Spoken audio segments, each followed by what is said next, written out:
Welcome all the students to this e-class. My first class was on asepsis. That was also very basic to the every health worker. Now my second class on fluid and electrolytes. That is also very basic to every health worker. So to you, these fluid and electrolytes, perhaps you have studied in physiology also, but from treatment point of view, you must have some knowledge of fluid and electrolytes and acid-base balance. Now,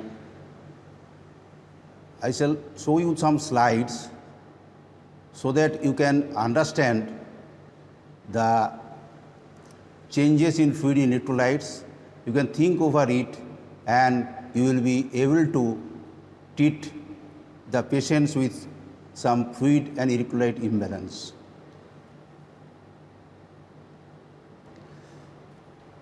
Now, this is for day 1. I shall touch this dehydration or water depletion, water overload or overhydration, hyponatraemia, hypokalaemia, hypocalcaemia, and hypomagnesemia.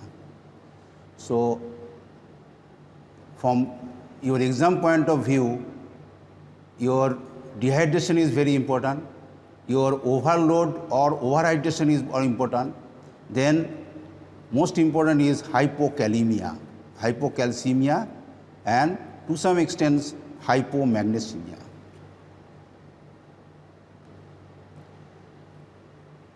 Now, in this slide, I shall touch some basics so that you can understand the next slides.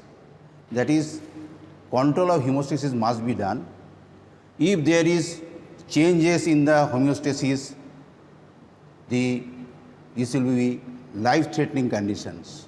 Now, this control of homeostasis is controlled by complex interplay among cellular membrane forces, energy dependent, this is energy dependent activities, then specific organs activities and hormone influence that we have studied in physiology. Now, regarding fluid compartment, the intercellular, if we based on a 70 kg adult, that is intercellular is 28 liters and extracellular is 14 liters. So, intravascular or plasma, that is 11.5 liters and interstitial 3.5 liters. So, total is 42 liters, 42 liters if you based on, this is based on 70 kg adult. Now, there is a balance in fluid intake and fluid output. So, if there is derangement in these, then there will be overload or the dehydration.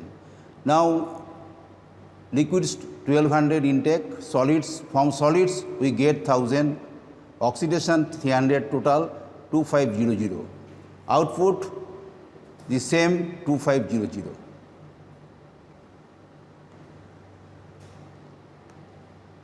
Control of water balance, that is by thirst center in lateral hypothalamus, stimulated by plasmosperity, thirst, antidiuretic hormone, ECF volume by renin-angiotensin system. Now, water excess is very important, mainly in our wards, mainly and especially in pediatric patients. Causes excess of 5% dextrose postoperatively or in resuscitation. Syndrome, inappropriate antidiuretic hormone secretion, renal failure, and excessive wash of colon and bladder after prostatectomy. This is also very common after urology case, and we have seen in our wards by the excessive wash of bladder after prostatectomy, there has been water intoxication. And in the ward, this is very common of excess fluid infusion, particularly in our pediatric patients. Now, features of water excess, that will be headache, nausea, vomiting, and confusion and coma and dyspnea. And you can also, the patient also may die due to this water toxication. Now, how to treat this? Now, reduction of intake, IV mannitol or diuretic to select cases only to drive out the excess water.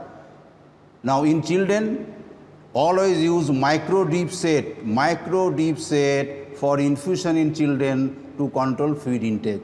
That is also a prevention of water excess. Now, 1 ml is 15 macrodrops is usual IV set. 1 macrodrop is equal to 4 microdrops and 1 ml. So, 1 ml will be your 60 microdrops. So, what is the use of this? So, you can control the drips and calculated drops, 1 ml called 60 drops, so that you can control this 1 ml. Now, dehydration, diminished intake, loss of hypotonic fluids, that is 2 liter will be mild, 3 liter will be moderate and 4 liter severe. So, diminished intake or loss of hypotonic fluid, that is your diarrhea or vomiting. Features will be thirst, oliguria, sunken eyes, dry tongue, confusion and ultimately coma. So, what will be it? To calculate the water depletion from relative hypernatremia. So, if there is less water, there will be hypernatremia, and from this we can calculate the water deficiency. So, if body weight 70 kg, serum sodium 160 ml, that is hypernatremia, but normal is 140. So, normal body water into 140 is equal to body weight into 0.6 into 140.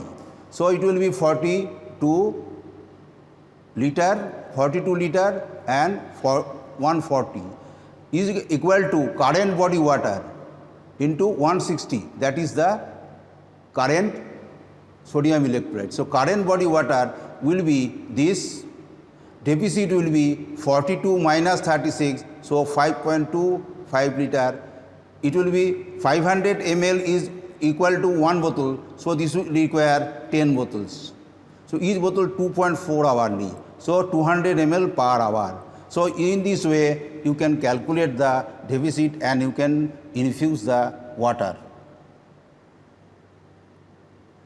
Now, come to electrolytes. Now, in electrolytes to you, so what will be the knowing of this? So, if there is less electrolyte, we have to administer electrolytes, but not so easy.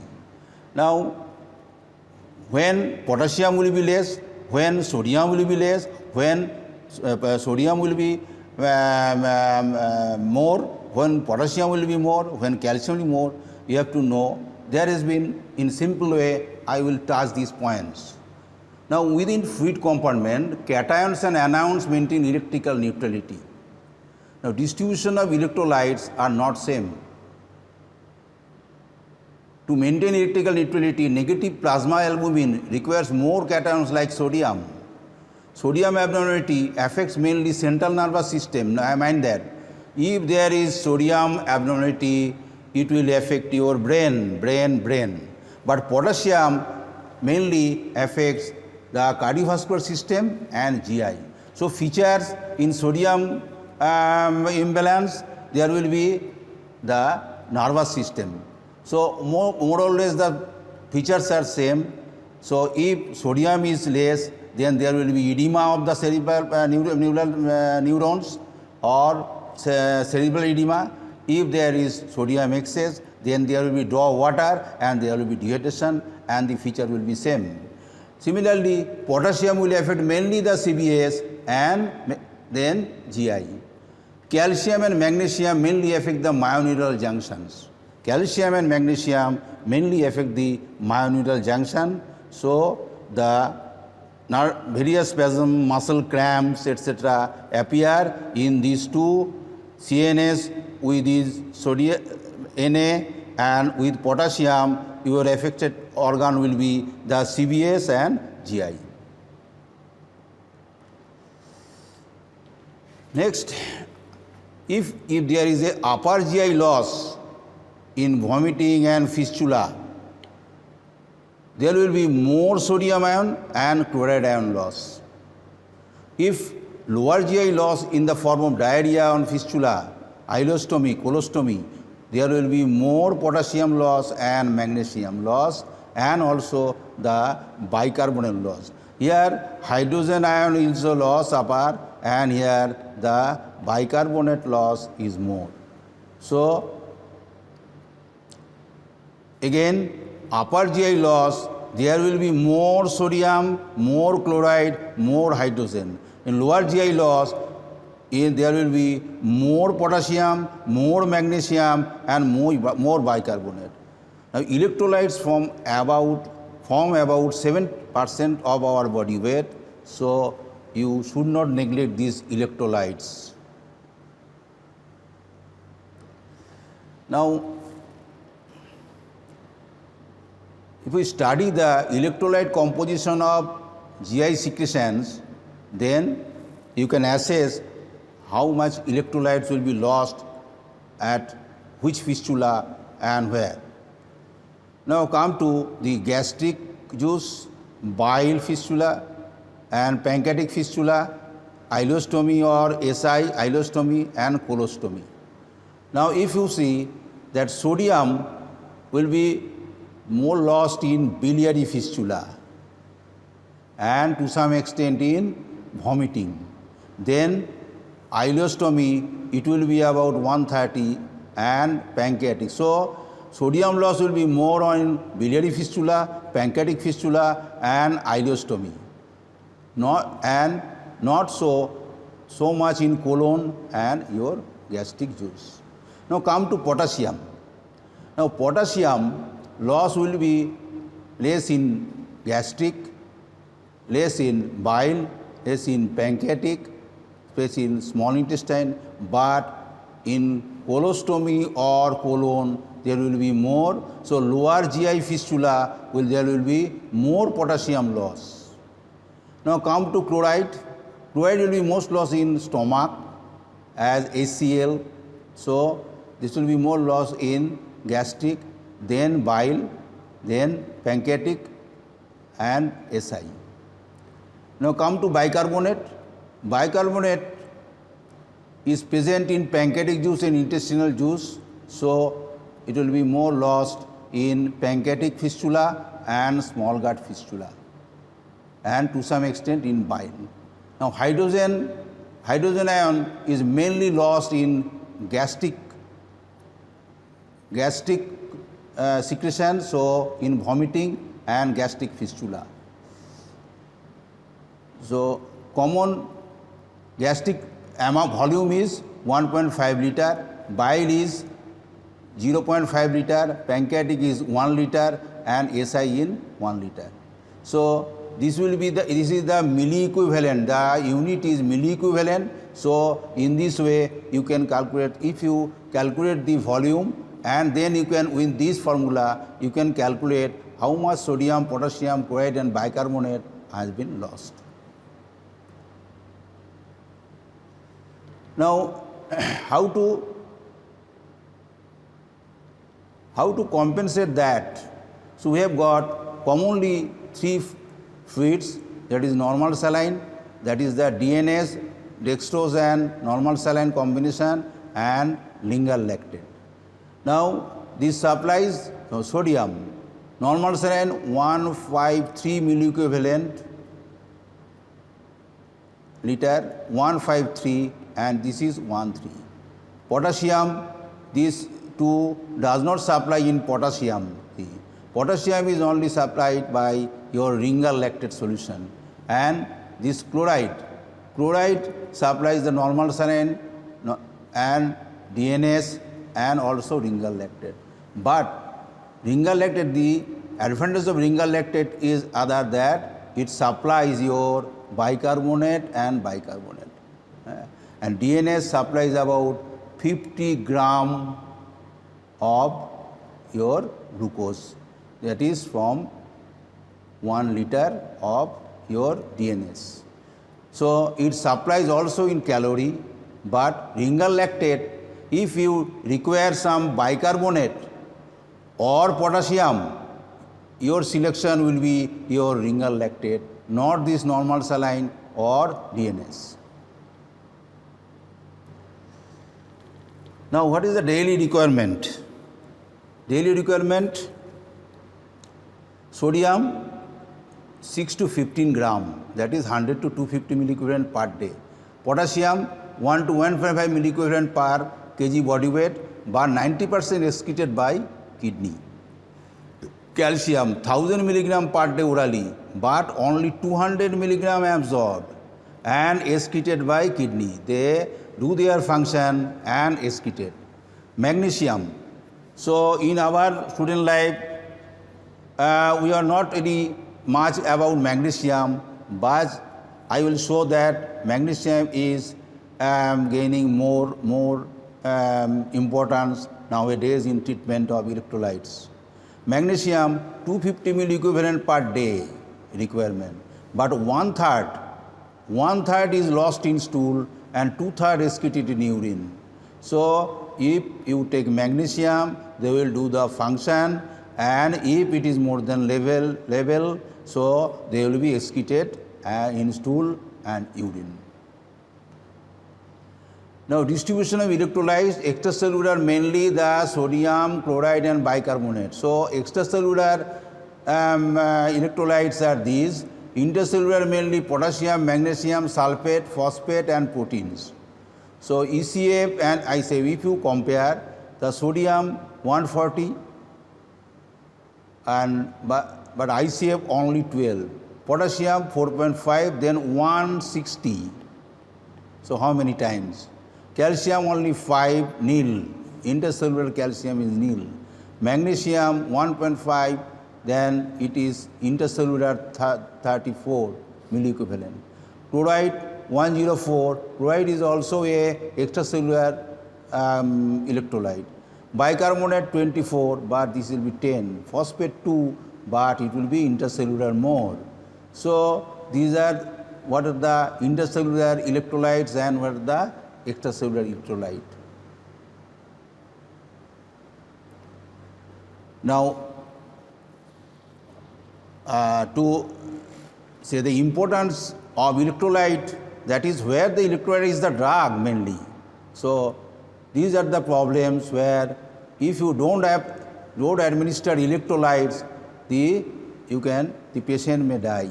That is, patient is over 60 years, is confused after vomiting, and there is no hyperglycemia or hypoglycemia. Next will be you have to administer sodium. So I have told you that sodium involves the CNS, so there will be confusion after vomiting, so there will be sodium loss and you have to administer sodium. Second patient, after one major surgery, shows abdominal distension from third day. What is the cause? That is due to lack of potassium, hypokalaemia. So you have to administer potassium and potassium. So patient shows tremor, ataxia, carpopedal spasm. Carpopedal spasm, I will show you a picture. Then what is carpopedal spasm? And that is the features of tetany. It is found in alcoholic and post-operative case of total thyroidectomy. You have to administer calcium and magnesium. So magnesium also you have to administer in this case where there is derangement of myometrial junction. Now in obstetrics and gynecology you will learn that pregnancy with hypertension and convulsion, you have to administer magnesium sulfate in the form of magnesium. So these are the importance of these electrolytes. Now imbalance, sodium normal 135 to 140 milliequivalent per liter. So when it will be hyponatraemia, if it is less than 135, when hypernatraemia more than 140. But usually hyponatraemia features come and severe if it is less than 120, and hypernatraemia features come it is 160. Potassium normal 3.5 and 5.5. When we term it hypokalaemia if it is less than 3.5, hyperkalaemia if it is more than 5.5. Now imbalance magnesium, normal 1.6 to 2.1 milli equivalent per liter. Hypomagnesemia will be this less than 1.6, hypermagnesium more than 2.1. Now we again start discussion of imbalance of electrolytes. So we come to calcium, it will be normal 4.5 to 5.3 milligram per. It is ionized calcium, not free calcium. Then hypocalcemia will be less than 4.4 milligram percent and hypercalcemia will be 5.3 milligram percent. Now hyponatraemia. Hyponatraemia is causes due to excess water. This is excess water. Features, mainly CNS features. I have told you CNS features due to cerebral edema where sodium is less than 120 milliequivalent per liter. What are the features? Lethargy, confusion, vomiting and coma. Hyponatremia is associated with hyper, normo or hypovolemia. Total sodium deficit, you have to calculate how. You will be body weight, you multiply by 0.6 and then the difference, that is 140 is normal and recent sodium. So problem 60 years patient of 70 kg patients with hypotension, weakness, confusion and oliguria. Serum sodium 120 milliequivalent per liter. Calculate total sodium deficiency. Total sodium deficiency will be 0.6, you multiply by body weight and the difference. It will be 84 milliequivalent. So from your fluid you have to administer this 84 milliequivalent per day, that day. So in this way you have to treat the patient. Now, hyponatremia, if patient shows confusion, coma, 3% hypertonic saline is used. It contains 513 milliequivalent per liter and 0.9% isotonic saline contains 154 milliequivalent per liter. So accordingly you administer the volume of isotonic saline or.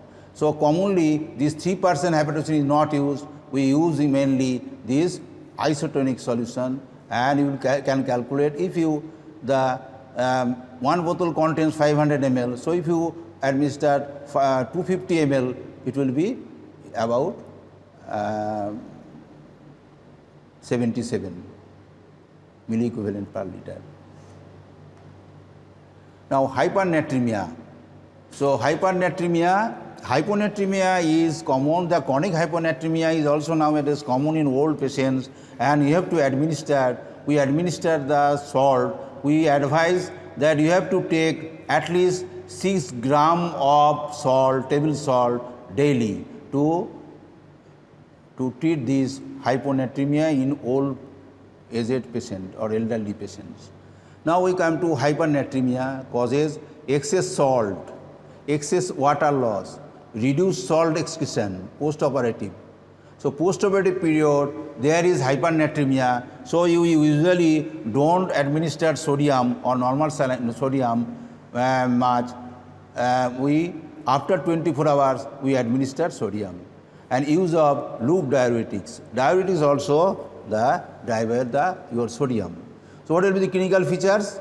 The malaise, lethargy, vomiting, seizure, confusion, coma due to cerebral dehydration.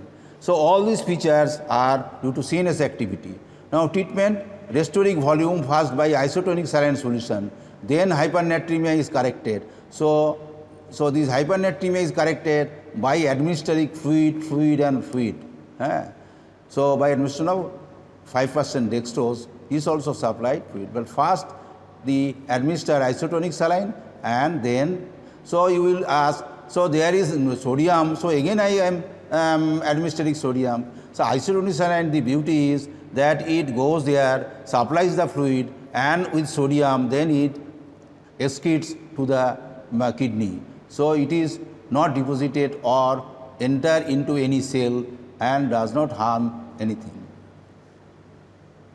Treatment of hypernatremia, calculate the water deficit that is normal total body water into 140 normal sodium level, then current total body water into current sodium. So normal body water into body weight into 0.6, normal body water, current body water.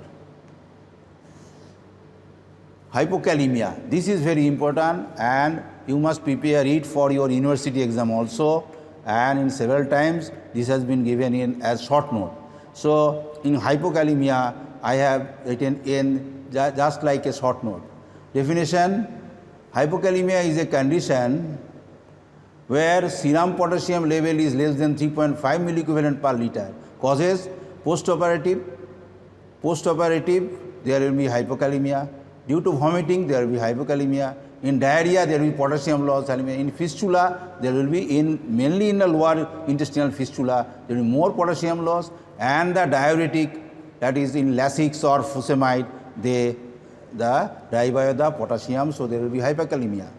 Now this is dangerous, and usually in the ward after operation usually we see this hypokalaemia, that is patient complaints of weakness, fatigue, abdominal distension. If there is abdominal distension, we suspect that there may be hypokalaemia. Then ectopic beats, ECG will be flattening or inversion of T wave. I have told you that this has more effect on CVS. Treatment: over treatment must be avoided. So the treatment is peculiar. So if we administer insulin, the insulin drives the potassium from the ECF to cell. So what we do, if serum potassium is less than 2.5 milliequivalent and no vomiting, oral potassium 60 to 80 milliequivalent per liter with normal diet. Now if it is in emergency, that is it less than 2.5, symptomatic and vomiting, the IV potassium under ECG monitoring or frequent potassium assessment. So postoperative hypokalaemia, that is potassium after 4 days, because our cell can supply the potassium after operation up to 4 days. So we usually administer the potassium after 4 days. This is a common oral question. When will you administer potassium after operation? The answer is after 4 days. Why? Because the body itself supplies the potassium up to 4 days. So if we administer potassium, then after 4 days.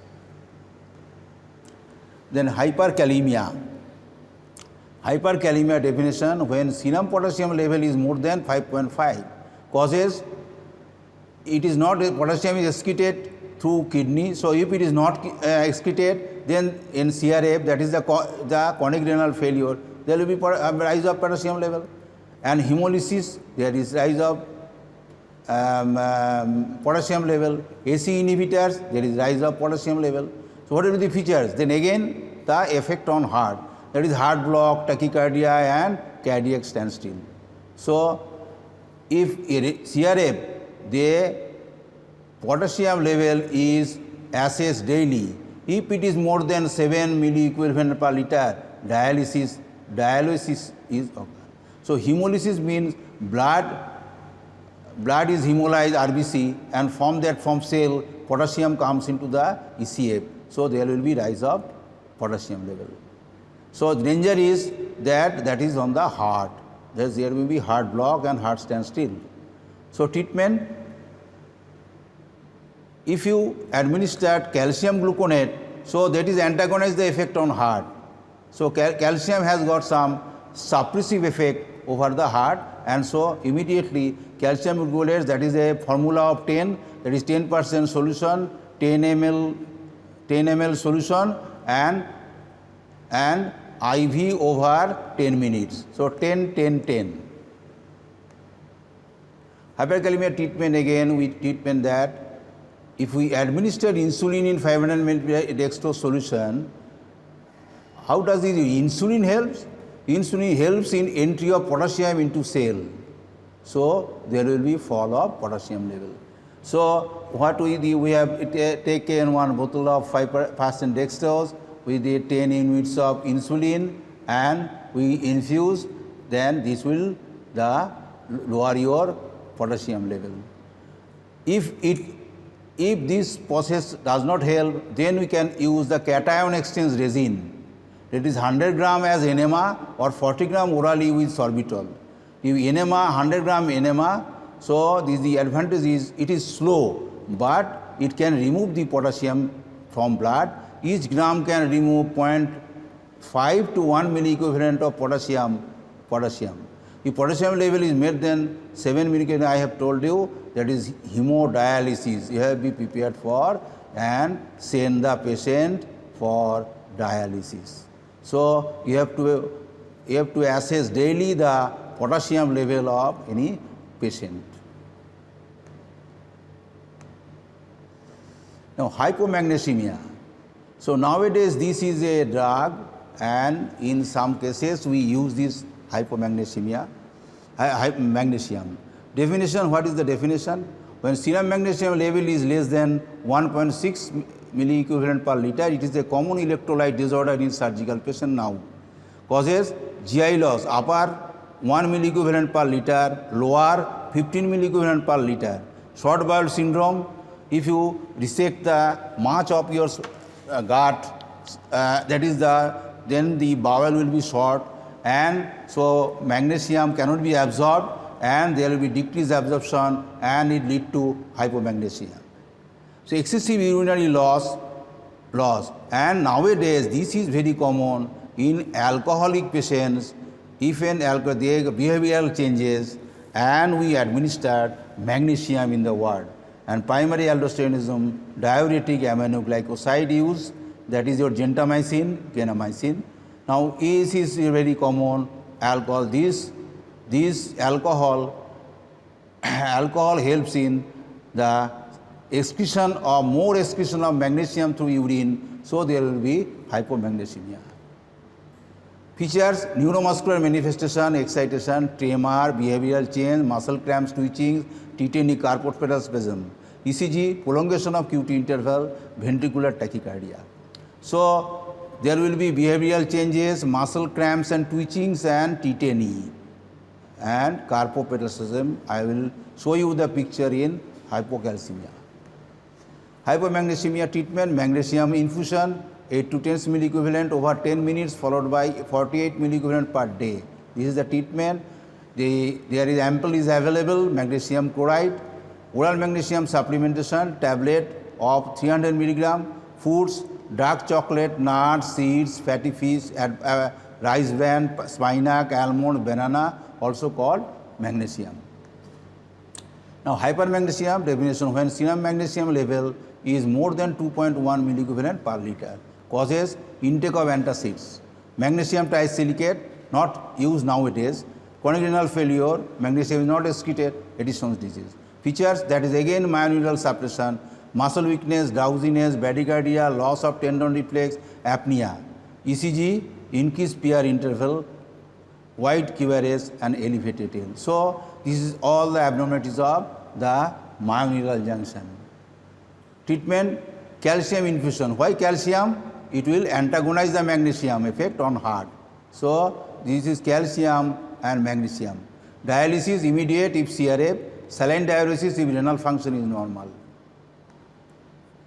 Hypocalcaemia. This is very important in surgical patients, especially after total thyroidectomy or parathyroidectomy. When serum calcium level is lower than 4.4 milligram per cent.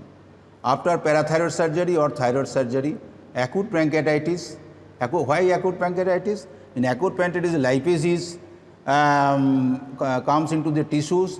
They splits the fat. This fatty acid form a soap, the saponification with calcium. So there will be fall of calcium. Massive blood transfusion.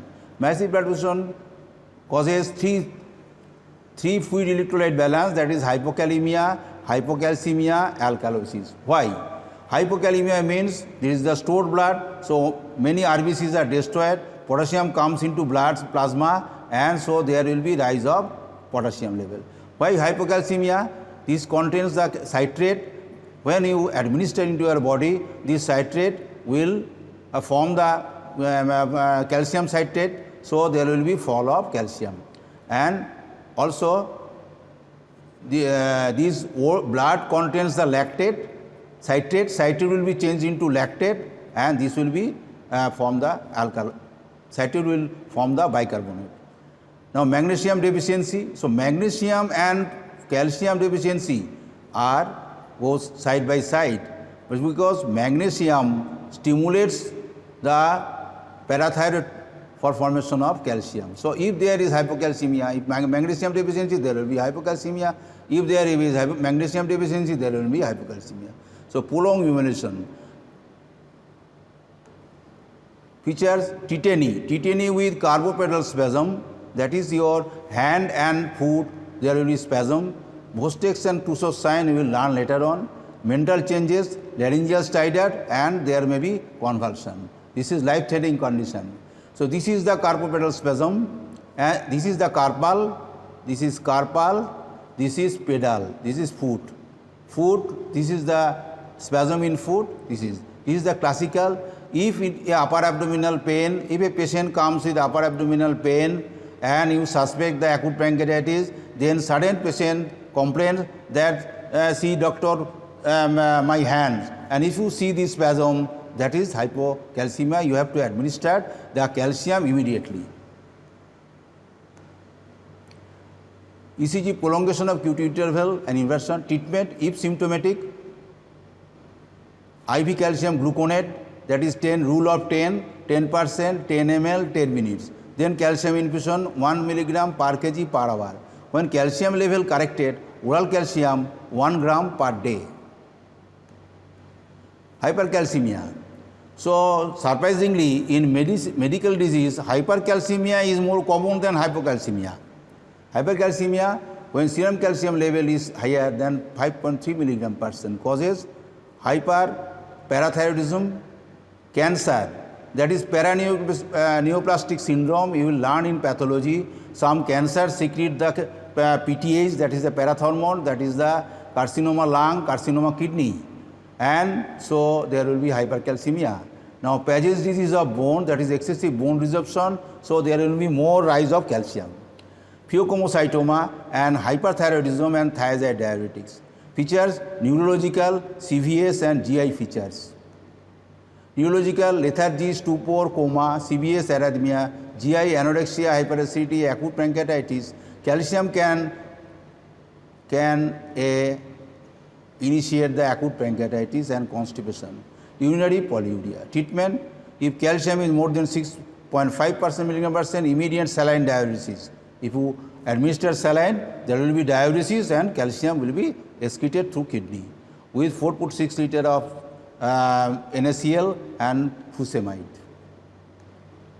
Hypocalcemia treatment again: prednisolone decrease the calcium absorption, calcitonin and biphosphonates inhibit osteoclast activity and calcium absorption from bone, and dialysis if renal failure. Hypochloremia, when serum chloride level is lower than 100, causes pyloric stenosis. This is the most important in your university exam. They will ask what electrolytic imbalance occurs in pyloric stenosis. This is the important questions. Pyloric stenosis, what is the electrolytic imbalance? Prolonged nasogastric suction, increased bicarbonate level, hyponatraemia and diabetes. Features: dehydration. Calculation of chloride deficit, 0.2 into body weight into 100 minus current chloride level. Hyperkalaemia causes decreased production of bicarbonate. But bicarbonate and chloride, there is a relation. If chloride is less, there will be less secretion of bicarbonate and bicarbonate level rise. If there is bicarbonate, there will be secretion of chloride. So chloride level. So there is a relation between bicarbonate and chloride. Renal tubular acidosis and excessive absorption after ureteroileostomy. Correction of sodium abnormality. So what we study? So chloride means sodium. So if you correct the sodium abnormality, chloride abnormality will be corrected and treatment of cause.